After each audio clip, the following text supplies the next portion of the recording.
Hi friends, ఇప్పుడే సమర్పించు market set లో స్వాగతం.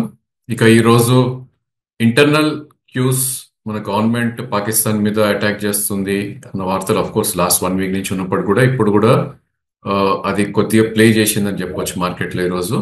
సో పెహల్గాం ఉగ్రదాడి ఏదైతే జరిగిందో ప్రాబ్లీ ఆ దాడికి అగెయిన్స్ట్ గా మన ఇండియా కూడా యాక్షన్ తీసుకుంటుంది అన్న వార్తలు ఐ థింక్ మార్కెట్స్ లో రావడంతో మన మార్కెట్ చాలా చాలా నర్వస్ గా ట్రేడ్ అయిందని చెప్పుకోవచ్చు. సో బేర్స్ మొదటి నుంచి పట్టు కొనసాగించారని చెప్పాలి మార్కెట్ లో ఈరోజు.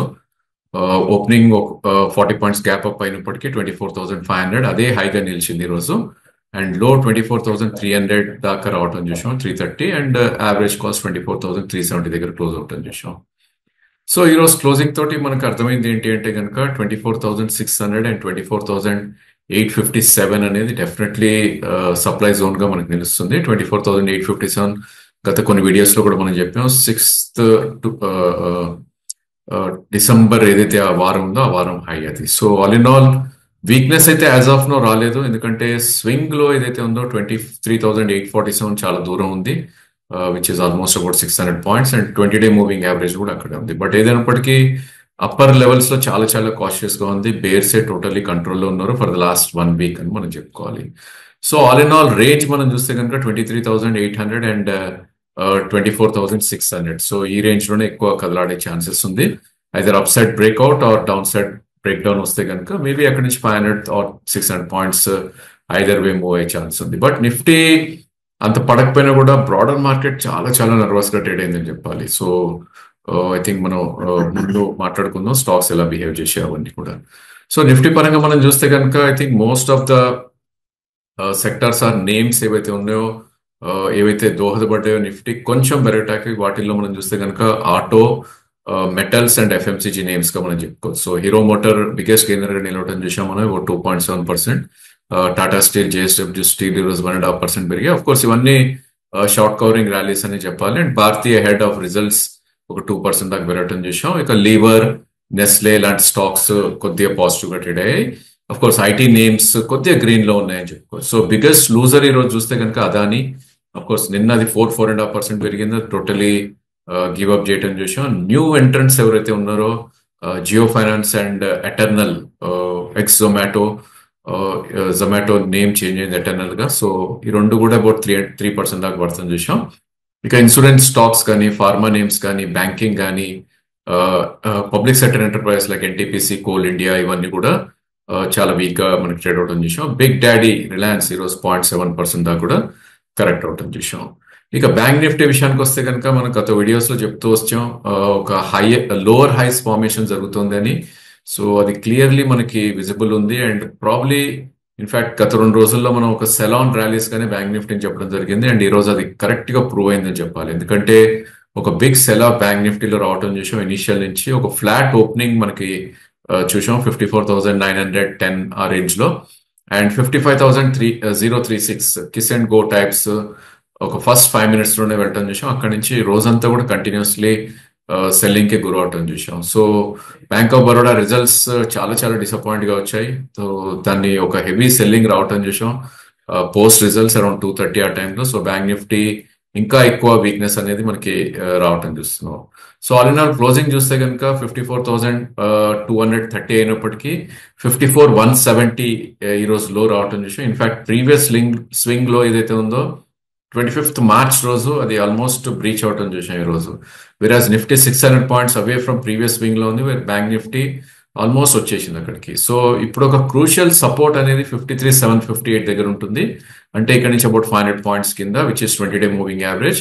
ఒకవేళ అది కట్ అయింది అంటే కనుక 17th March, ఏప్రిల్ రోజు ఏదైతే బార్ ఫామ్ అయిందో 53,000 అండ్ 54,400, ఆ బార్ లో ఏదైతే ఉందో 53,084 వరకు సపోర్ట్ లేదంటే బ్యాంక్ నిఫ్టీ ఇక్కడ నుంచి కూడా ఒక 1200 పాయింట్స్ కరెక్ట్ అయ్యే ఛాన్సెస్ ఉంది. మధ్యలో ఆఫ్ కోర్స్ 53,758 దగ్గర ఒక షార్ట్ టర్మ్ సపోర్ట్ ఉంటుంది 20-day మూవింగ్ యావరేజ్ కానీ.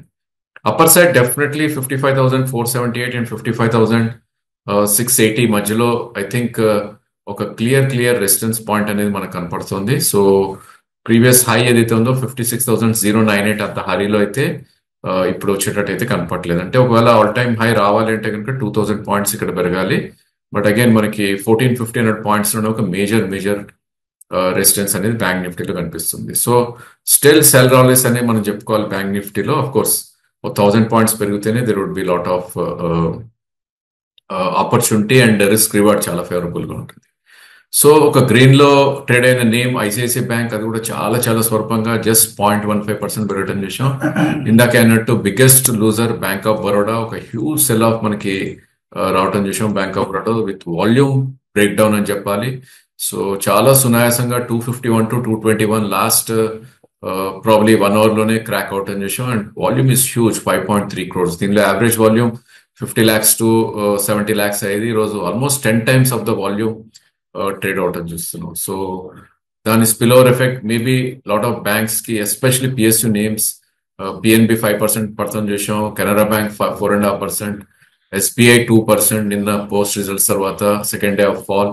ఇక ప్రైవేట్ నేమ్స్ కి కూడా కొద్దిగా ఈ సెల్ ఆఫ్ కి దోహదపడిందని చెప్పాలి. Federal bank, IDFC, IndusInd bank, AU bank, ఇవన్నీ కూడా మోర్ దెన్ 1% దాకా కూడా క్రాక్ అవుట్ చేసాం. ఇక ఎఫ్ఎండో నేమ్స్ లో మనం వెళ్ళి చూస్తే కనుక టోటల్ బ్యాంకింగ్ స్టోరీని ఇక్కడ ఉంది.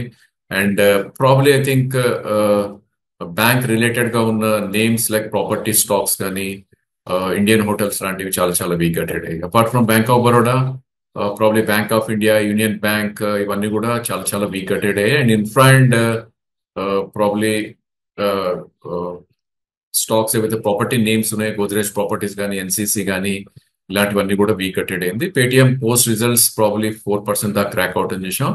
ఇక అదర్ నేమ్స్ లైక్ ఐనాక్స్ వెండ్ కానీ, ఇండియన్ హోటల్స్ పోస్ట్ రిజల్ట్స్, నేను రిజల్ట్స్ ఇచ్చింది ఇండియన్ హోటల్, ఈరోజు ఒక బిగ్ రెడ్ బార్ రావటం చేసాం. ఆల్మోస్ట్ ఒక 7% దాకా కూడా క్రాక్ అవుట్ అని చేసాం. Public sector names like BHEL, ఇవన్నీ కూడా చాలా చాలా వీక్ అటెడ్ అయ్యి. క్యాపిటల్ గుడ్స్ లో కమిన్స్ లాంటి స్టాక్స్ లో వీక్నెస్ అనేది మనకి రావడం చూసాం. హట్కో, హిందుస్థాన్ కాపర్, ఇరిడా, హైబిటా names like Policybazaar, Kalyan jewellers, in fact CDSL second day of fall post results. Again housing finance లో ఎల్ఐసి లాంటి స్టాక్స్, ఇందాక అనుకున్న రియల్ ఎస్టేట్ నేమ్స్ లో ప్రాబ్లీ డిఎల్ఎఫ్ కూడా వీక్ ట్రేడ్ అవడం చూసాం. మెటల్స్ ఫ్రంట్ లైన్ యాక్టివ్ గా ఉన్నా కూడా ఐ థింక్ సేల్ లాంటి స్టాక్స్ కొద్దిగా నెగటివ్ గా ట్రేడ్ అవడం చూసాం. Mid cap IT names like Naukri లాంటివి కొద్ది వీక్నెస్ అనేది ఎక్స్పెక్ట్ చేసాం, వీక్నెస్ అనేది రావడం చూస్తాం. సో ఈ రోజు గెయిన్ అయిన నేమ్స్ మనం చూస్తే కనుక ఎస్పెషల్లీ ఎఫ్ఎండో నేమ్స్ లో చంబల్ ఫర్టిలైజర్స్ 5% దాకా గెయిన్ అవటం చూసాం. అదేవిధంగా మ్యాక్స్ హెల్త్ కేర్ కానీ, పాలీక్యాప్, ఇవన్నీ most of them are results. So pharma overall space weakness ఉంటే బయోకాన్ ఈ రోజు 1.5% దాకా పెరగటం చూసాం. అదేవిధంగా ఎస్ బ్యాంక్ 51% ఒక జపనీస్ బ్యాంక్ లో స్టేక్ తీసుకుంటుంది అన్న వార్తలు రావడంతో, ఆర్బీఐ అప్రూవల్ రావడంతో ఈ స్టాక్ ఆల్మోస్ట్ 9% ఓపెన్ అవటం చూసాం హైలో. బట్ అఫ్ కోర్స్ కొంచెం సెల్లింగ్ రావడంతో అబౌట్ 2% గెయిన్స్ తో క్లోజ్ అవుతుంది చూసాం. ఇక క్యాష్ నేమ్స్ లో probably results action, excellent results తోటి సిసిఎల్ ప్రొడక్ట్స్ ఒక huge gap up and price volume breakout రావడం చూసాం. అబౌట్ 2 crore వాల్యూమ్ జరిగింది. దీనిలో average 1 lakh to 2 lakhs per day అవుతుంది. So close to 20 times of the volumes మనకి ఇందులో రావటం చేసాం. డెఫినెట్లీ ఒక ఇన్స్టిట్యూషన్ ప్లే లాగా మనం చెప్పుకోవాలి. ఇంకా other names like Tatva around 7%, fine organics, Nazara, EID Parry, Blue డాట్, గ్యాబ్రియల్ కానీ, స్టెర్లైట్ టెక్నాలజీస్, ఇవన్నీ కూడా అరౌండ్ 1% నుంచి 4% దాకా పెరగటం చేసాం. ఇక బిగ్గెస్ట్ లూజర్ ఈరోజు సెంచరీ, ఇంకా మేబీ రిజల్ట్స్ రియాక్షన్ అనుకోవచ్చు. ఒక huge price volume break down అని చెప్పాలి. సో ఒక న్యూ లోకి రావటం చేసాం 52 weeks లోకి. 528 నుంచి 424, అబౌట్ 16% క్రాక్ అవుట్ చేసాం. Volume 3.5 lakhs. దీనిలో volume is about 3.59 lakhs. Probably దీనిలో వాల్యూమ్ జరిగేది మనకి 20,000 30,000 పర్ డే ఉంటుంది. సో ఇక్కడ కూడా 8 times ఆఫ్ ద వాల్యూమ్ జరగటం చేసాం. ఇక అదర్ నేమ్స్ ఇందాక అనుకున్నట్టు ఓరియంటల్ హోటల్ ఒక 8% క్రాక్ అయింది. Software last couple of days కి అగైన్స్ ద సెక్టర్ పెరుగుతున్న సొనాటా సాఫ్ట్ ఈ రోజు ఒక 7% క్రాక్ అవుట్ చేసాం. Raj Rattan probably results reaction, మంచి రిజల్ట్స్ ఇచ్చినాక ఒక బిగ్ అప్ తర్వాత కరెక్షన్ స్టార్ట్ అవడం చేసాం. ఇక pharma names like SMS life, ఇంకా లారస్ ల్యాబ్స్, ఇలాంటివి కూడా కొద్దిగా వీక్ అయ్యాయి. ఇక అమీ ఆర్గానిక్స్ పోస్ట్ స్ప్లిట్ తర్వాత ఈ రోజు ఒక 6% క్రాక్ అవుట్ అని చేసాం. రిజల్ట్స్ ఏదైతే మంచి రిజల్ట్స్ ఇచ్చారో ఆ స్టాక్ ప్రాబ్లీ ప్రాఫిట్ బుకింగ్ అనేది రావడం చేసాం. అదేవిధంగా సంగమ్ ఇండియా, పాలీ క్యాబ్ లాంటి స్టాక్స్, పిఓసిఎల్ అండ్ రైల్టెల్ మన ఎక్సలెంట్ రిజల్ట్స్ ఇవ్వడంతో మనకి ప్రైస్ వాల్యూమ్ బ్రేక్అవుట్ అనుకున్నాం ఒక రోజు, అది 1 డేనే నిలబడతాం చూసాం. సో ఆ రోజు 2nd May రోజు 4.5 crores అయ్యి ఆల్మోస్ట్ 6% పెరిగిన స్టాక్ ఈ రోజు టోటలీ గివ్ అప్ చేసి ఆ గ్యాప్ ఏదైతే ఉందో ఫిల్అప్ అయిపోవటం చూసాం. సో పెరిగినప్పుడు హ్యూజ్ వాల్యూమ్స్ లో అయినప్పటికీ 1-2 days లో ఫిజిల్ అవుట్ అయిపోతుంది. అలాంటి చాలా చాలా కేర్ఫుల్ గా one should try to do చెప్పాలి. ఇక అపోలో మైక్రాన్ నిన్న వాళ్ళ వార్త రావడం చూసాం, ఒక private limited company take over చేశారని నిన్న పెరిగింది మొత్తం, ఈరోజు గివ్ అప్ చేయడం విషయం. So overall market probably I think ఇలానే కొనసాగే ఛాన్స్ ఉంది. రిజల్ట్స్ రియాక్షన్ లోనే ఎక్కువ యాక్షన్ మనకి కనిపిస్తుంది రానున్న రోజుల్లో. అండ్ ప్రాబ్లీ చాలా థిన్ వాల్యూమ్స్ లో మార్కెట్స్ కరెక్ట్ అవుతుంది చూస్తున్నాం మనం. సో ఫ్రెష్ మనీని ఎవరు కూడా కమిట్ చేసే ప్రయత్నం చేయట్లేదు ఈ మార్కెట్ లో, even retail investors and HL investors. So institutions కొన్నప్పటికీ కూడా ఈవెన్ ఎఫ్ఐఎస్ అండ్ డిఐఎస్ ఇద్దరు కూడా పాజిటివ్ నెంబర్స్ వస్తున్నాయి every day. But still market, broader market కొద్దిగా స్ట్రింక్ అవుట్ అని చూస్తుంది. సో మన దగ్గర ఉన్న స్టాక్స్ ఎలా బిహేవ్ చేస్తున్నాయి అవన్నీ చాలా చాలా కేర్ఫుల్ గా మనం చూసుకోవాలి. ఎక్కడైనా కూడా డిసప్పాయింటింగ్ రిజల్ట్స్ వచ్చి ప్రాబ్లీ ఒక కీ సపోర్ట్స్ బ్రేక్ అవుతే కనుక ఐ థింక్ ఒకసారి సెల్ చేయడం it's a great idea, trading positions లాంటివి. కోర్స్ రిజల్ట్స్ బాగుండి మంచిగా బ్రేక్అవుట్స్ వచ్చి ఫర్దర్ ర్యాలీస్ ఉంటే కనుక ఆ స్టాక్ ని మళ్ళీ we should try to. So that's all for today. Thank you for watching show.